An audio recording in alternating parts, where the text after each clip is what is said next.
பிள்ளைகள் வாழ நீ செய்த யாகம் என்னென்னவென்று எங்கே சொல்வே அன்பாலே சேர்ந்த நெஞ்சங்கள் வாழ எங்கே சொல்வே அன்பாலே சேர்ந்த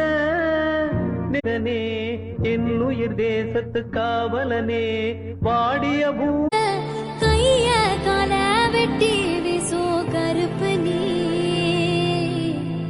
காட்டேரி. எனக்காக இவ்வளவு தூரம் வந்ததே போதும், வேற எதுவும் எனக்கு வேண்டாம். ஒரு மனுஷன் பிரியும் பொழுது அவன் தாய் அழுதா அவன் ஒரு நல்ல மகன், அவனுடைய பிள்ளைங்க அழுதா அவன் ஒரு நல்ல தகப்பன், அவன் கூட பிறந்தவங்க அழுதா அவன் ஒரு நல்ல சகோதரன், அவன் பிரிவுக்காக ஒரு நாடே அழுதா அவன் ஒரு நல்ல தலைவர். உனக்காக இந்த நாடே அழுதப்பா.